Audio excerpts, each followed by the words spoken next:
Hello, everyone, and welcome to today's session, which is a part of the Male Role Models in Media webinar series hosted by the Kawartha Sexual Assault Center. Before we get started, I thought we can introduce all of the facilitators and co-facilitators that we have here today, starting with me.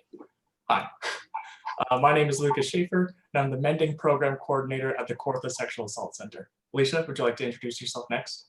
Certainly, yeah. My name's Alicia Fisher. I also work at the Kawartha Sexual Assault Center. I do all the public education or prevention education. So that's where I'm going out in community, and I work very closely with Lucas and Holden.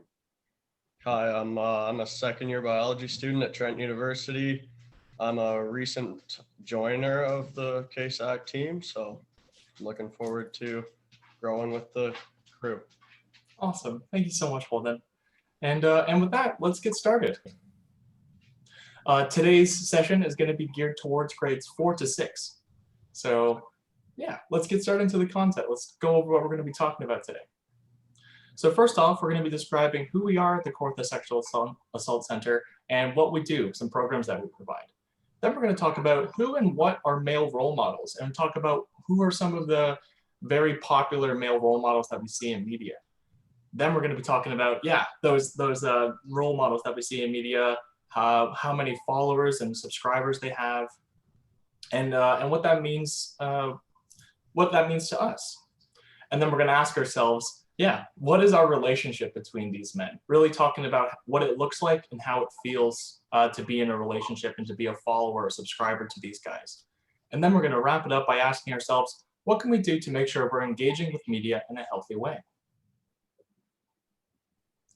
So who are we at the Kawartha Sexual Assault Center? Well, we are based in Peterborough, 150 King Street, and we support all genders and all people who are impacted, either historical or recent cases of sexual and gender-based violence. So what that means is that we offer crisis support and also individual and group counseling for survivors of gender-based and sexual violence. We service people and survivors of all ages. And we have different group programming that we have for those survivors. So that could be creative expression, that can be our flow program, which is like how to heal through the use of like slow breathing and slow body movements. We also have advocacy and accompaniment services. So if you need support navigating some of the services that are available to you as a survivor, we have people who are well versed in those resources that are here to help.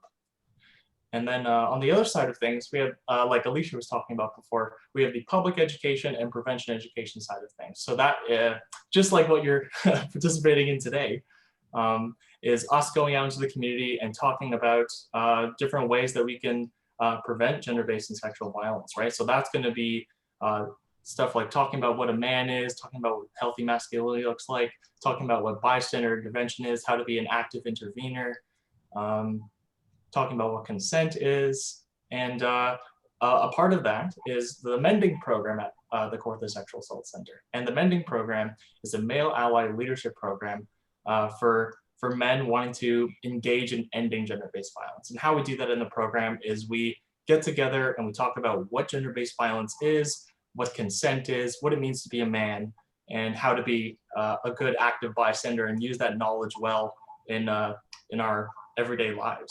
And then at the end of the program, we teach facilitators how to teach the program to other people. And we also offer a 24/7 crisis text phone line and web chat support. Some of those numbers and sites available for that are going to be listed at the end of the presentation.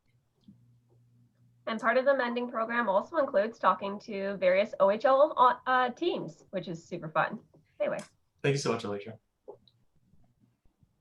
Another program that we have at the Kawartha Sexual Assault Center is the Young Men Leading Change program, which is very similar to the MENding program, except it's longer in length and it's geared towards racialized and newcomer men. So if you want to join us as well as our awesome youth facilitator, Takoni, you can send me an email at lschaefer@kawarthasexualassaultcenter.ca to register. The upcoming cohort is going to be in February. So let's ask ourselves to get started with this content, what is a role model and who are our male role models, right? where are the men we look up to depicted in our lives? So if you're an educator watching this webinar, this is a time that you can pause the webinar and ask the men in your room, who are their male role models and where do they see them? How do they find them? Awesome. So yeah, just getting down to brass tacks, right? A role model is just someone that you look up to and aspire to be. It's someone that has qualities that you look up to and want to replicate in yourself, right?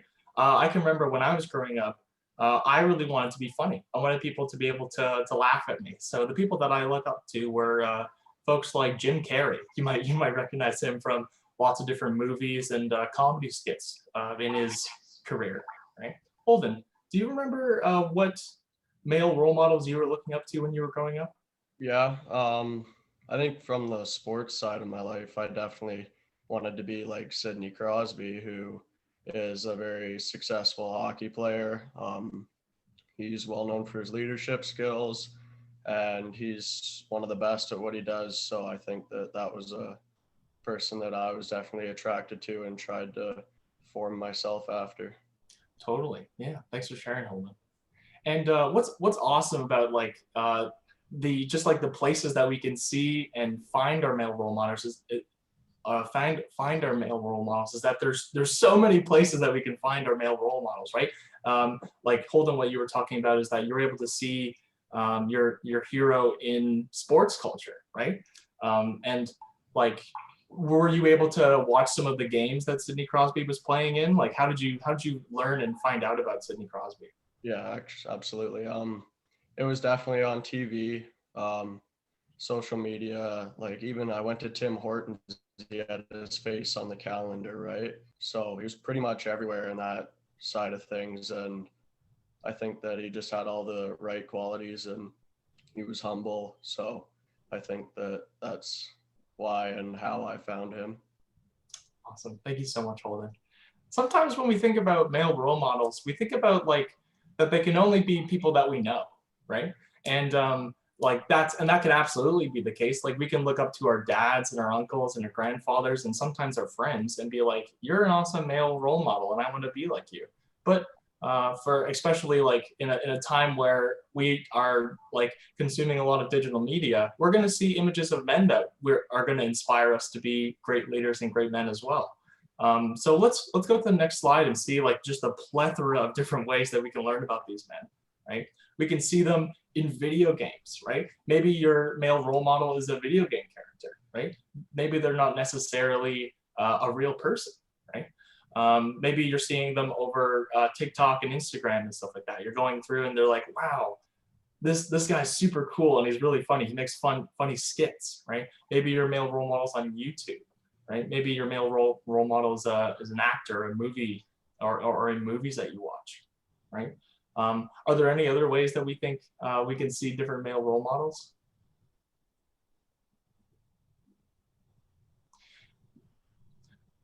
Maybe they're your favorite music artist, right? Yeah, awesome. So what this means is just like there's just a plethora of ways that we can see and learn about the men that we're looking up to. So let's dive more into that. Let's talk about who are the men that we see in media, right? Let's go on to the next slide. Sweet. So if you're an educator watching this, this is a time where you can pause the webinar and ask the men in your room, what male role models did we see in media, right? Who are the men we look up to in media? So some of the first answers that you might have heard from the men in your classroom and that you might be thinking of now are superheroes, right? We see a lot of male superheroes in Marvel movies, in different DC comic book movies, right? You might have said Tony Stark, right? I really like him because he's rich and powerful and he uses that for good. He tries to assemble and become like a part of a team, right? And he's a good leader. It might have been Thor because he's someone who's really, really strong, right? Holden, did you have any like superheroes that you looked up to when you were growing up or maybe still look up to? I was actually debating between saying Captain America and Sidney Crosby, actually. So I'm glad I do get to say them both. Awesome. What do you look up to in Captain America? I mean, he just has those leadership qualities too, right? Like when everybody has a problem, they go to captain because he is sort of like their role models in a sense, I guess. And I think that it's good to know that you are important to people. Yeah. Wow. Thank you. Very well said. Thank you very much, Holden. Awesome. So we're kind of like bouncing back and forth, and I think Holden's two people that he held as like male role models is really demonstrative of like who we can look up to, right? We can look up to characters in movies who aren't necessarily like real. They're not like real people, right? We have to remember that they are something that's made and like a part of a film, right? And then we also have real people. We have Sidney Crosby, who's like as real as can be, but most of our interactions with him are through media, right? As Holden was talking about, he saw Sidney Crosby in like posters. He saw him in maybe like games, and maybe like Holden really wanted to learn about like what Sidney Crosby does to be a good leader, so he might have watched interviews and stuff like that. So there's men in our life that we see in media that are like characters, and then there's men in our life that we see in media that are real guys. So let's go over the real guys component. Let's see. Yeah, I just want to say too, like in terms of like the media and how we see Sidney Crosby, like do we really know who Sidney Crosby is? Like we definitely have like a good understanding, like who he is, how he talks, the philanthropy work he does, like giving back with Tim Hortons and stuff. But like, who is he when he's sitting at home, right? And so like, do we get to see as much of that? So it's like it's just saying that like especially with men that there's just so many levels and so many different ways that men can express themselves, but maybe through media. And just think about Sidney Crosby, we just see him hockey, giving back Tim Hortons, hockey. Yeah, totally. Thank you so much, Alicia. And we're going to keep that in mind as we're continuing on. So some of the folks in the room, or like when you're thinking about like who's a male role model that you see in media, you might have thought of some of these really famous YouTubers, right? From left to right, we have PewDiePie, Markiplier, Jacksepticeye, Logan Paul, and KSI, right? These folks are huge on YouTube. Above, you can see the amount of subscribers they have. 107 million subscribers. PewDiePie is the second most popular YouTube channel, right? And you might be familiar with these guys because they're super funny, right? They play video games on YouTube and they laugh and react, and they're really interactive with their audience. They try to encourage audience interaction, commenting, like art submissions, ways of interacting with their community, right? But just like Alicia was talking about, right? These are a lot of people to be interacting with, right? And we'll talk a little bit more about that later. Let's look at the different kind of male musicians in our life, right? We have from left to right, Harry Styles, Bruno Mars, Tyler the Creator, Post Malone, and Drake, right? 30 million people, right? It's hard to base how many followers these folks have because they have like millions upon millions of hits on some of their songs, right? So the best guess we have is just like how many Twitter followers they have, right? And when we tweet, we're able to reply and we're able to read what they say, and they can share whatever they want and we can read whatever they want, right? There's so many ways that we can consume the different media that these men make, right? And when we consume a lot of it, we can feel like we are getting to know them a lot better. Let's talk about just like the scale of like how many people are going to be following them and what that looks like on their end too, right? So as much as we want to, as human beings, sometimes we forget we can't be everyone's friend. It would be really hard to keep up with getting to know people on those like scales of numbers, right? Checking in with them and sharing with them, right? So below is what psychologists call like a kind of capacity limit to the amount of meaningful relationships we can have, right? And this is obviously going to vary from person to person. Maybe you're someone who's capable of giving a lot more love than other people, or you like having a closer amount of close-knit friends, right? The golden rule and the golden number is having 150 people that you have meaningful relationships, that you know on a personal basis and you know how they interact with other people, right? When we think of 30 million and 107 million, right? We can't have that many friends. That would be really difficult to have that many friends, right? I sometimes struggle remembering like my close or like adjacent like good friends names. I couldn't remember 107 million names, right? So that's really hard to like to have those close, meaningful relationships. And that probably tells us that those kinds of relationships aren't going to be as close as what it might feel like. And going into more about what it feels like to be following and in relationships with these men. Yeah, let's move on to the next slide. Yeah. When we watch, read, and engage with the different forms of media that they make and that depict them, we start to have this image of like an understanding of what really is them, right? When we listen to all of their music, watch all of their games, we start to get a feeling like we really get them, and that we're close with them in that way, right? And there are awesome benefits to this feeling. It feels like we're part of a community. We're not only in a relationship with this one male figure, but we're also connected to all the other people that look up to him, right? And that feels awesome. What else does it feel like to be in relationship with these men? Holden, do you want to say what it kind of feels like to be in a relationship with your male role model? Yeah, it's obviously a good feeling when you feel like you may have grown closer towards your role model, even though they may not know it. It's a satisfying feeling to feel like you're making the right steps towards building yourself in their image per se. And by doing that, you can start to feel closer to them in a sense because you see more of you in them. So there's that part of it too. But like you and Alicia were saying, it is important to remember, like, even for these students listening, like, you have your friends that only see you or your classmates that only see you in school, and they have no idea what you're like at home because they've never seen you at home. And it's the same with these celebrities or role models, I guess, that we likely and a lot of the time only see them when they're doing their career, like their job, and maybe at fundraising events and stuff. But like Alicia was saying, we don't see them when they're sitting at home binge watching TV, right? Totally. Well said, Holden. Alicia, do you have anything to add to this before we move on? I do. Like, even if we're not physically with a Sidney Crosby or Bruno Mars or a PewDiePie, if they like or comment on one of our comments or a post we make about them, like that feeling of like, oh my gosh, they recognized me, they appreciate me, can just feel so good. It's like an adrenaline rush, right? And so like that's why like just so many fans are just so like retweeting everything, liking everything, commenting on everything, because like if you get that one, if there is a chance that this person may recognize your presence, like you just feel so connected not only to that artist, that role model that you look up to, but also their entire fan base, because now their whole fan base can see that this person is interacting with you. So you feel this level of importance, connection. And I think a lot of us really thrive on those connections. 100%, yeah. And really connected with that.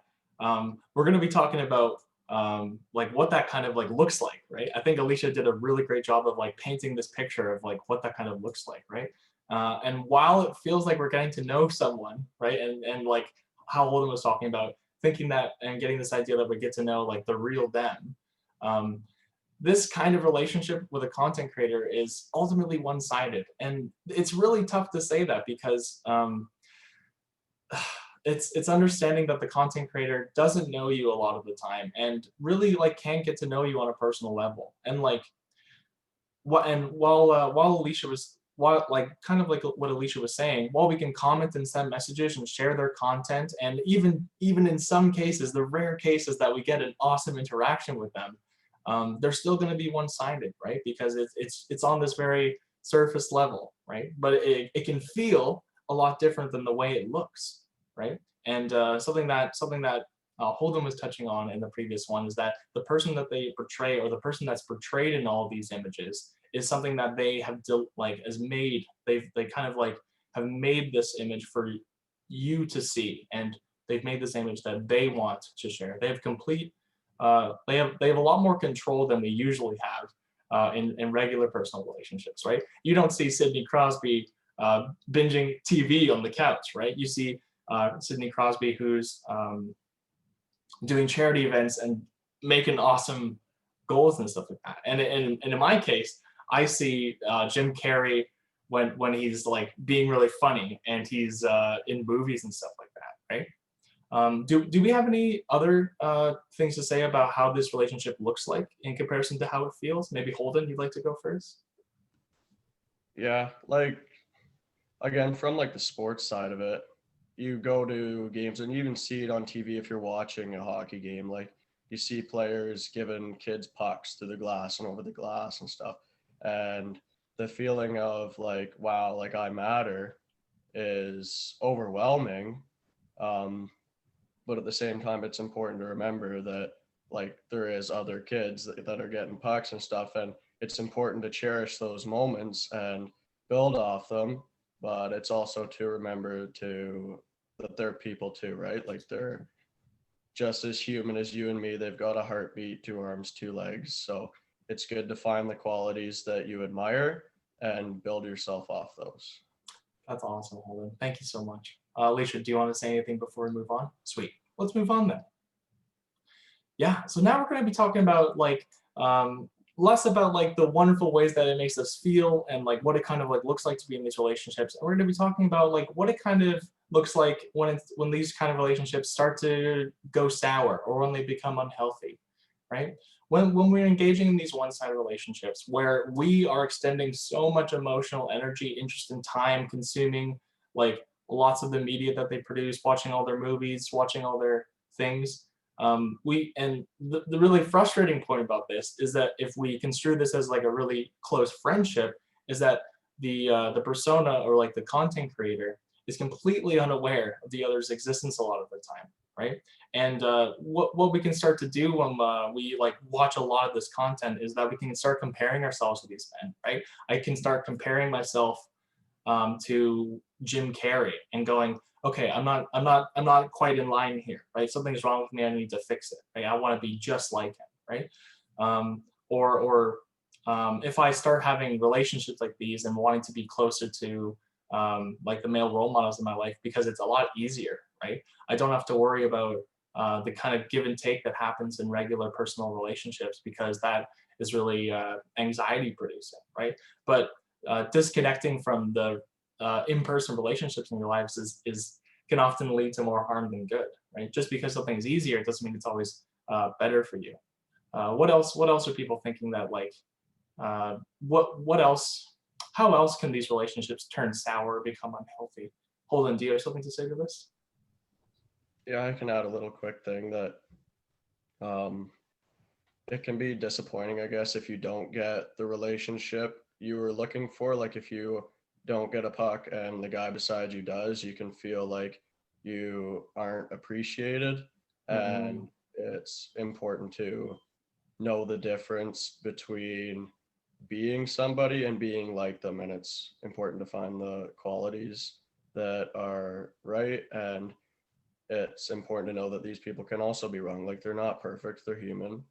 So it's good to find the good qualities. Yeah, thank you so much, Holden. And I want to do a disclaimer with our next slide. That like when we're talking about different ways that these relationships can go like sour and also be good. Like, are we able to move on to the next slide? Super sorry, Alicia. That like having these kinds of relationships are totally okay. As Alicia and I and Holden were talking about, like having men that you look up to in your lives and want to replicate because you see good in them is an awesome thing, right? And like with the amount of media that we consume on a regular everyday basis, especially in times like now, they're almost going to be inevitable. They're just going to happen. But the difference and what we have to do is we have to engage them in a healthy way. And I think Holden and Alicia were saying awesome points, but let's keep talking about that. What are ways that we can engage in these relationships in a healthy way? If you're an educator watching, this is a time that you can pause and ask the folks and the men in your room, what are ways that we can remember to have these relationships and keep these relationships healthy? What are ways that we can avoid the kind of negative sides of these relationships and keep the positive ones? Awesome. So let's talk about it. The long and short of it is that we just have to be mindful in these relationships, just like any other kind of relationships. Remembering, like Holden was talking about, that these are human beings, right? And that we're not seeing all sides of them. We're not getting the full picture when we're engaging with just their content, right? And we can do that by balancing the time that we spend consuming this media with being with our regular friendships, right? And people that we know, and comparing that, right? It's different from me watching a lot of Jim Carrey and watching a lot of Jim Carrey interviews than it is talking with one of my friends. Alicia, do you have anything else to say about like what are ways that we can engage in these relationships in a healthy way? There we go. Yeah, I think a lot of it comes down to just being mindful of the relationships that you have in your life. What's the difference between the relationships that we have within the physical proximity, within like our social bubble, within our class bubble, etc. But then also balancing that with the more media relationships, right? And the people that we're following and who we're consuming on our phones. And so like just to kind of like not let one kind of outbalance the other. Like I think that we definitely need to value our more like physical relationships that we have within our bubbles a lot more than we think about our media ones, right? And so not to think like, oh, I need to like connect with this person virtually to have a connection. You can have lots of different connections with people in your life. Thank you so much, Alicia. And I'll pass it over to Holden. Do you have anything to say regarding ways that we can engage in these relationships in a healthy way? Yeah, just remember that they likely didn't start at the top, right? Like they had to work their way up and work hard, just like everybody else in life. They just happened to make the right decisions and have the right qualities with the right people. So, yeah, just keep that in mind and just good and healthy. Awesome. Thanks so much, Holden. Yeah, and like while we're engaging with these relationships and doing a lot of work on our end, it's also important to kind of like talk about what they can do to encourage healthy relationships from like the influence and power that they have, right? They have a responsibility for the content they create and its impact, right? And while we're being conscious about maintaining and encouraging these relationships, they can do the same as well. And something that they can do is set boundaries with their audience, right? And in turn, we as audience members and followers and subscribers and fans can respect those boundaries and be like, okay, totally. We're not going to be friends, but I really like the way you play hockey, or I think you're really funny. And I really enjoy the content that you make. I love it when you play really well. And there are aspects in you that are pretty awesome and I want to see in myself, right? But we can do that without kind of being close friends or conceptualizing us as like being personally close, right? Do other folks have anything to say? Maybe Holden, you want to speak to this? What are ways that our male role models can encourage healthy relationships with their fans? Yeah, I think that you do see like the most successful people, and you see these YouTubers and stuff, and they do have giveaways and stuff, but they don't pick it necessarily. Like they have ways for you to enter, and it is at random. So everybody's included, but it's not guaranteed that you're going to win. So I think that that feeling of equality, maybe just having that maintenance of equality throughout your fan base would be a good way to avoid any fluctuations in poor relationships. Yeah. And I can imagine that being really tough, right? Because when you have so many of these fans, like you could try to engage with them on a personal basis, but when you are engaging with them on a personal basis with one, the rest of the fans also want that, right? So because they're seeing you do it with one person, I want that too, kind of thing. So Holden's talking about like being equal with your fans, trying to give them equal treatment, and that's really tough, right? And also acknowledging that as well. Alicia, do you have any more notes before we move on? Certainly, yeah. I think about Spider-Man and the grandfather saying, with great power comes great responsibility, right? And so you have these hundreds of thousands of millions of followers. Like there's a responsibility that you hold, whether you like it or not, right? So you do have to be cognizant of the impact. You have to think about, sorry, the impact that you have on all the variety of fans that you have out there, right? Like especially if some fans have experienced trauma, walking through a place where people have ended their life is going to have an impact on a lot of people, because those types of things impact a lot of people. Trauma is part of our lives, unfortunately, and whether we've experienced it ourselves or know someone else, it's really important that we think about the impact that the images that we're creating is having on the people in our lives. And we also just need to think about, if we're making an extensive amount of money, I think about Logan Paul and the mansion that he lives in, and how he's driven cars into the pool. Like, there's some of us here that would just would love a car like that. That would allow us to have a job. It would allow us to travel, to see our family, etc. And to see someone destroying that just willy-nilly just because we want to throw a car into a pool is can seem quite irresponsible, right? And so how can we give back to the community? How can we give back to people who are less fortunate if we're having a more than extensive, more than reasonable income from the content that we're creating, right? Wow, very well said, Alicia. Thank you so much. Awesome. So kind of wrapping this up, let's talk about what we learned. Well, we learned who and what role models, what male role models are. We talked about who are the people that we look up to in our lives and who we think are great leaders and what that means. We talked about where we see these men in media and who some of the most popular ones are. We also talked about what it can feel like in these relationships with our role models can be different than the way they actually are, right? So we have to be mindful of when things are becoming closer to an unhealthy relationship than a healthy one. Just being cognizant, right? And we also learned that having men you look up to in your life is awesome, and enjoying their content is great. I love listening to music. I love watching movies, and I love watching games. But it's always important to stay critical, right? We have to be conscious of who we're following and what they're doing, and the ways in which that can impact us and influence us as well, right? So it's good to be conscious consumers. Awesome. So if you're an educator watching this, this is where we ask you to please fill out the survey. Thank you so much for having this webinar and showing it to your men in the classroom. We want to make sure this webinar is as awesome as possible, so let us know. And these are the 24/7 crisis support lines we were talking about earlier. We have a text line, a phone line, and online web chat service. If you can't see or don't have enough time to write down the numbers on the screen, you can go to our website, KSAC.com. And with that, that concludes this today's session. So I want to ask the co-facilitators if they have any final words that they want to say. We'll start off with Holden, and then we'll go to Alicia.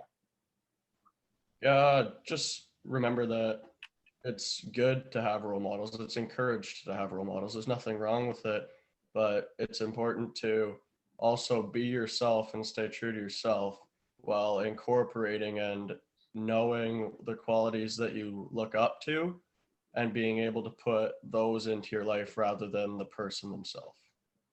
Well said. Thank you, Holden. Alicia, do you have any final notes? Yeah, certainly. Kind of building off of Holden's point about the qualities, we will never fully be Captain America. We will never fully be Sidney Crosby. We will never fully be Jim Carrey, but there's nothing wrong with working hard to make yourself funny, or to make yourself athletic, or to become a leader and that people look up to. But again, you just have to remember that, there's an impact that you have. And I think a lot of what we talked about was media, but we also have to just be aware of the role models we have in our everyday lives, right? And how I know with our program, talking to a lot of guys, everyone kind of wants to say their dad as someone that they look up to, but then they go, oh, but there's certain things about him that I'm not as happy with, or that I don't look up to him for. It's not that you don't look up to him, period, but in the certain kind of characteristics about your dad that you don't want to be, right? And so it's important to just think about how can you be that more well-rounded individual? How can you practice empathy and support people in your lives when you're even having a bad day? So I don't think I made sense, but No, that was awesome. Thank you so much, Alicia. So I want to thank you all for joining me. This was awesome. And thank you all for tuning in and listening as well. And take care.